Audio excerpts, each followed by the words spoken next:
미 연방준비제도가 기준금리를 0.25%포인트 또 인상해 22년 만에 최고치로 끌어올렸습니다. 손흥민 선수가 속해 있는 영국 프로축구 토트넘의 구단주가 주식 내부자 거래 혐의로 미국에서 기소됐습니다. 케빈 메카시 하원 의장이 바이든 탄핵 추진 가능성을 시사하고 나서 긴장이 높아지고 있습니다. 미국에서 코로나19 바이러스에 감염돼 중증으로 입원하는 환자들이 다시 증가세를 보이고 있습니다. 고물가 시대 단기 여름 휴가를 즐길 수 있는 버지니아주의 숨은 휴양지들을 소개합니다. 여러분 안녕하십니까? 워싱턴 뉴스 투데이입니다. 미국의 기준금리를 0.25%포인트 또 인상해 22년 만에 최고치로 끌어올렸습니다. 특히 올 연말까지 남은 3번의 회의에서 한 번 더 인상할 것인지 동결할 것인지는 경기 지표를 살펴보고 결정할 것임을 시사해 아직 미정인 것으로 해석되고 있습니다. 한면태 기자가 보도합니다. 미국 중앙은행 연방준비제도가 예고대로 기준금리를 0.25포인트 또 올려 22년 만에 최고치로 끌어올렸으나 올 연말까지 한 번 더 올릴 것인지 동결할 것인지는 결정하지 못한 것으로 보입니다. 연방준비제도는 FOMC 공개시장위원회 정례회의를 마치면서 만장일치로 기준금리를 0.25포인트 올리기로 승인해 5.25 내지 5.50%가 됐습니다. 이로써 연준은 지난해 3월부터 16개월 동안 6월 한 번만 건너뛰고 11번째 기준금리를 올려 2001년 초 이래 22년 만에 최고치로 끌어올렸습니다. 연준은 그러나 이번이 올해의 마지막 인상이 될지에 대해서는 명확한 입장을 밝히지 않고 오히려 추가 인상의 여지를 남겨 아직 미정인 것으로 해석되고 있습니다.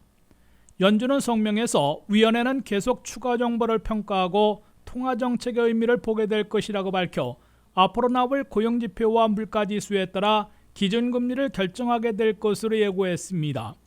연준은 이번 성명에서 미국 경제 상황을 지난번 보통에서 이번에는 약간 나아진 보통으로 평가했으나 물가는 오름세, 고용은 건장한 것으로 표현했습니다.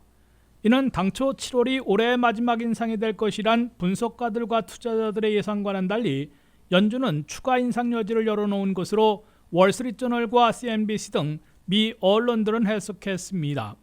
연준은 9월 20일과 11월 1일, 12월 13일 등 올해 남은 3번의 회의에서는 건전한 고용이 유지되는 반면 물가 진정이 미흡할 경우 한 번 더 0.25포인트 인상할 여지를 열어둔 것으로 해석되고 있습니다. 연준은 CPI 소비자 물가가 5월에 4%, 6월에 3%로 2달 연속 한 달에 1포인트씩이나 대폭 진정됐으나 변동이 심한 식품과 에너지를 제외하고 주거비 등 근원 소비자 물가는 6월에 4.8%로 여전히 높아 물가 잡기를 확신하지 못하고 있는 것으로 미 언론들은 전했습니다. 이 때문에 이번 인상이 올해의 마지막이고 남은 3번은 동결할 것으로 분명하게 예고하지 못한 채 오히려 추가 인상의 여지를 열어둔 것으로 미 언론들은 해석했습니다. 연준이 올 연말 안에 한 번 더 0.25포인트 올릴 것으로 보는 경제 분석가들은 올 상반기 167만 개 일자리를 늘려 한 달 평균 27만 8천 개 증가를 기록한 고용 호송적으로 올 하반기에도 급격하게 냉각되지는 않는 대신에 물가는 목표치인 2%보다 높게 1년 이상 지속될 것이기 때문으로 지적하고 있습니다. 반면 일자리 증가폭이 둔화될 게 분명하고 그러면 물가도 계속 진정될 것이므로 기준금리 인상은 이번이 마지막이 되고 남은 3번은 동결시키게 될 것으로 관측하는 경제 분석가들도 강한 목소리를 내고 있습니다. 연준은 9월 20일 회의 이전에 8월 4일 나올 7월의 고용에서 일자리 증가폭이 20만 9천 개수 얼마나 냉각되는지 8월 10일 발표되는 7월의 CPI 소비자 물가에서 얼마나 더 진정되는지를 보고 최종 결정을 내리게 될 것으로 예상되고 있습니다. WKTV 뉴스 한면택입니다. 대한민국 축구대표팀의 주장 손흥민 선수가 속해 있는 영국 프로축구 토트넘의 구단주 조 루이스가 비밀 주식 정보를 흘려 막대한 이익을 챙기도록 한 내부자 거래 혐의로 미국 맨하튼에서 기소됐습니다. 조 루이스 토트넘 소유주는 메이저 투자자로서 알게 된 제약회사 등의 기밀 정보를 연인이나 자가용 비행기 조종사, 지인들에게 알려주며 주식을 사고 팔도록 해서 수백만 달러씩 차익을 챙기도록 만든 내부자 거래 혐의를 받고 있습니다. 손흥민 선수가 뛰고 있는 영국 프로축구 프리미어리그의 토트넘 후스퍼를 소유하고 있는 조 루이스 구단주가 미국 맨하튼 연방검사에 의해 내부자 거래 혐의로 기소돼 충격파를 가하고 있습니다. 맨하튼에 있는 연방 뉴욕 남부지청 데미언 윌리엄스 연방검사는 토트넘 후스퍼의 소유주인 86세 조 루이스가 기밀 주식 정보를 내부 인사들에게 미리 알려 주식을 사고 팔아 막대한 차익을 얻도록 했다며 기소했다고 발표했습니다. 윌리엄스 연방검사는 루이스 씨의 행동은 속임수 사기로 법을 어긴 것이라고 비난했습니다. 루이스 토트넘 구단주의 변호인들은 정부들은 자주 잘못된 판단으로 기소해왔다며 완벽하게 정직하고 거대한 업적을 이룬 루이스 구단주는 미국에 와서 강력히 싸울 것이라고 다짐했습니다.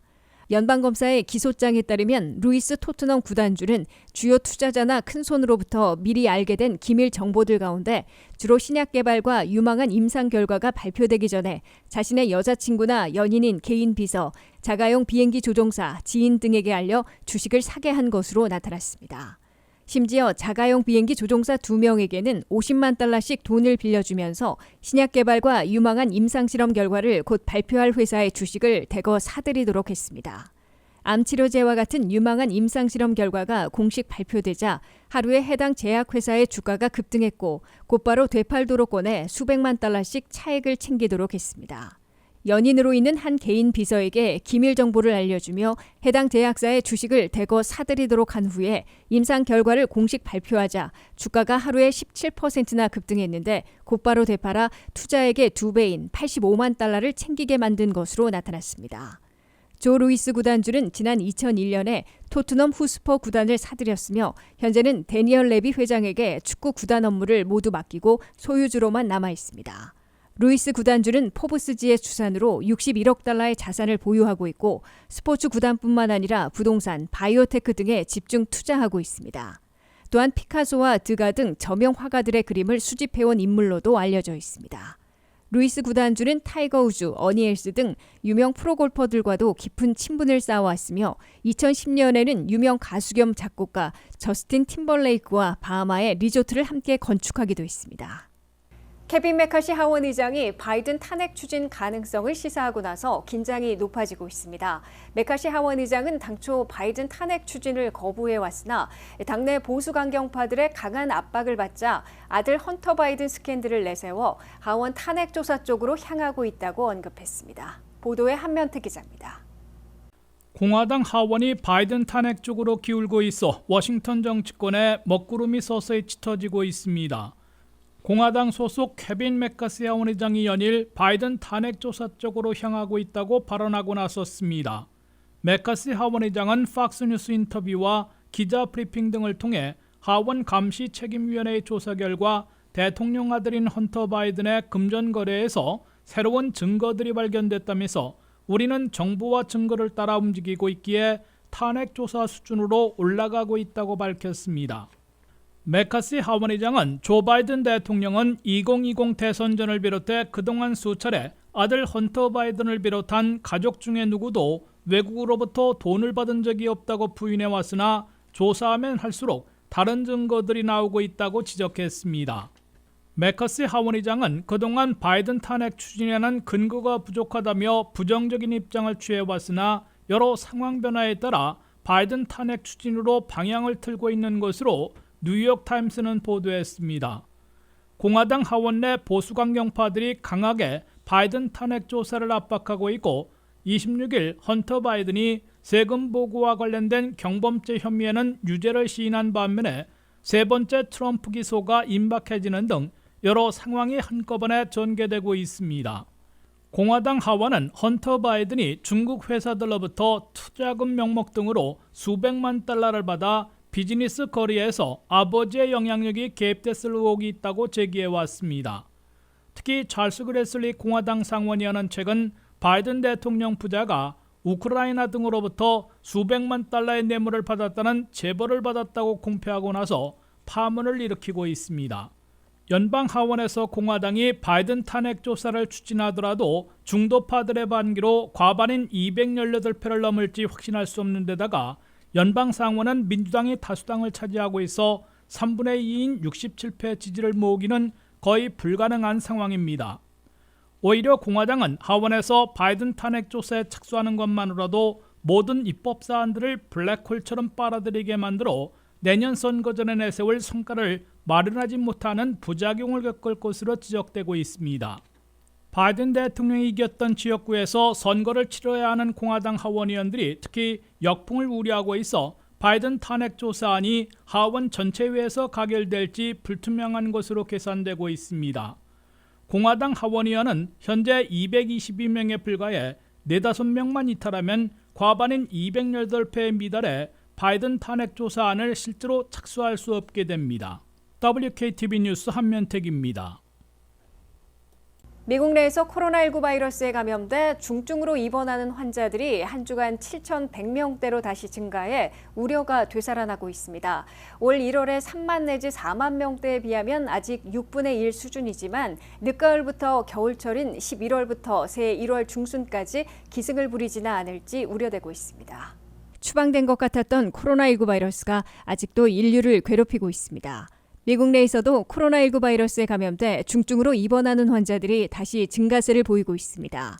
연방질병통제예방센터는 7월 15일에 끝난 한 주간 미국 내에서 코로나19 바이러스에 감염돼 중증으로 입원한 환자들이 7,109명으로 보고됐다고 밝혔습니다.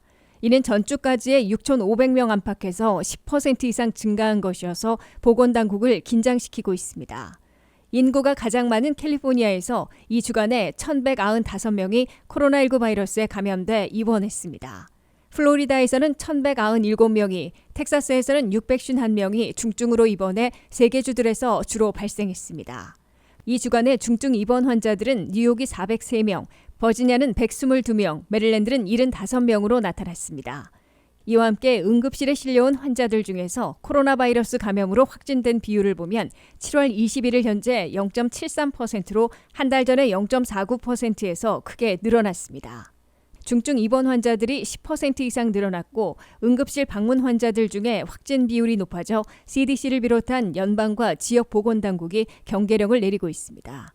다만 1년 전인 지난해 7월부터 올 1월까지는 코로나19 바이러스에 감염돼 중증으로 입원한 환자들이 한 주간 무려 4만 5천 명 안팎이었던 것에 비하면 현재는 그보다 6분의 1 수준이어서 코로나 공포까지 재현되지는 않고 있습니다. 그러나 지난 2년 동안에도 여름철 증가세가 늦가을과 겨울철 기승을 부리는 조짐을 보였다는 점에서 안심하고 넘어가지 못하고 있는 것으로 CBS 뉴스가 보도했습니다. 더욱이 보건당국이 가장 우려하는 확산 시기는 늦가을부터 겨울철이어서 경계를 늦추지 못하고 있습니다. CDC를 비롯한 보건당국은 늦가을인 11월부터 겨울철인 새해 1월 중순까지 코로나19 바이러스가 다시 기승을 부릴 수 있는 시기로 보고 대처할 준비를 하고 있습니다. 보건당국은 앞으로의 코로나19 바이러스의 변이에 더 효율적으로 대응할 수 있게 업데이트하는 백신을 9월 말부터 접종할 태세를 보이고 있다고 CBS 뉴스가 전했습니다. 현재 코로나19 바이러스의 변이는 오미크론과 같이 압도하는 변이가 없어진 대신 오미크론의 하위 변이들은 XBB 등으로 나뉘고 있는데 이에 대처하는 새 백신을 9월 말부터 접종하도록 권고해 겨울철 확산을 막는다는 방침으로 보입니다. 어느덧 7월의 막바지에 접어들고 8월이 다가오면서 여름 휴가를 떠나고 계신 분들 계실 텐데요. 아이들이 있는 가정이라면 휴가를 미리 계획하지 않았더라도 단거리 여행이라도 가볼까 고민하게 되는데요. 고물가 상황에서 직장을 오래 비우기도 큰 돈을 쓰기도 어렵고 사람들이 많이 몰리는 장소도 피하고 싶다면 버지니아주에 생각보다 좋은 휴가지들이 있다고 합니다. 버지니아주에 숨어있는 휴양지들을 안혜린 기자가 소개합니다. 유난히 덥고 비가 많이 오는 이상기후를 지나 7월도 막바지로 접어들며 얼마 남지 않은 여름 휴가를 고민하게 됩니다. 팬데믹의 후유증과 종종 보도되는 사건 때문에 아직도 사람들이 많은 곳을 가기엔 불안한 마음이 든다는 분들도 많습니다. 때문에 가족 중심적이고 한적한 그리고 안전한 여름 휴가지를 찾는 분들이 많아지고 있습니다. 토요일 하루만 투자해 갈 수 있는 휴가지로 워싱턴 DC에서 서쪽으로 26마일인 스털링은 가깝지만 알곤키안 레저널 파크는 830에이커가 넘는 최고의 공원 중 하나입니다. 아이들의 야외 활동과 어른들의 골프 코스, 포토맥 헤리티지 트레일로 대표되는 3개의 하이킹 코스를 즐길 수 있습니다. 주말을 활용해 1박 2일 코스로 좋은 휴가지도 있습니다. DC 서쪽 70마일 떨어진 프론트 로얄은 북부 셰난도우 밸리에 있는 작은 산악 휴양지로 산악과 수상 스포츠를 즐기기 좋아 주말 코스로 좋습니다. 산에서 하이킹 코스를 즐기고 셰난도우 밸리에서 카누, 카약, 래프팅 또는 패들보트를 즐길 수 있으며 스카이라인 동굴에서 지하를 탐험할 수도 있습니다. 1시간 반 조금 넘는 콜로니얼 비치는 85마일 거리로 포토맥 강둑을 따라 여전히 존재하는 작은 항구 도시입니다. 멀로베이를 따라 멋진 모래사장을 즐기고 바다보다 안전한 호수에서 세일링, 카누, 수영, 낚시 등의 수상활동을 평화롭게 즐길 수 있습니다. DC에서 2-3시간 안으로 갈 수 있는 곳으로는 해리슨버그, 샬로츠빌, 스톤튼이 있습니다. DC에서 120여 마일, 2시간 거리의 해리슨버그는 조지 워싱턴과 제퍼슨 국유림, 셰넌더우 국립공원에 접근하기 쉬워 이곳에 숙소를 마련하고 미국 특유의 중소도시의 매력을 즐기기도 합니다. 샬로츠빌은 2시간 조금 넘는 거리, 110마일 거리로 역시 강과 호수에서 카약, 패들보트, 수영, 낚시, 카누, 튜빙과 같은 수상 스포츠를 즐길 수 있으며 토머스 제퍼슨의 고향으로 토머스 제퍼슨 몬티첼로 박물관과 같은 아이들의 문화 역사 탐방 활동과 어른들은 매도우 크릭 골프 코스도 즐길 수 있습니다. 140마일 거리 스톤튼을 들리면 아름답게 복원된 올드타운과 100개가 넘는 히스토릭 상점, 역사지구와 박물관에서 아이들에게 학습적인 활동도 할 수 있으며 집시힐 파크와 블랙 레이븐에서 고스트 투어라는 이색 투어도 즐길 수 있습니다. 3시간 반의 샌드브리지 비치는 220마일 정도의 거리로 토요일과 일요일만 활용해서 가기엔 다소 빠듯하지만 휴가를 하루 붙인다면 충분한 휴식을 즐길 수 있습니다. 오션시리만큼 사람들이 많지 않으며 보다 멋진 모래사장을 즐길 수 있습니다. 샌드브리지 해변에서는 버지니아의 전통 요리와 함께 게를 기본으로 한 특선 요리를 맛볼 수도 있습니다. WKTV 뉴스 안혜린입니다. 이상으로 워싱턴 뉴스투데이를 마치겠습니다. 시청해주신 여러분 고맙습니다.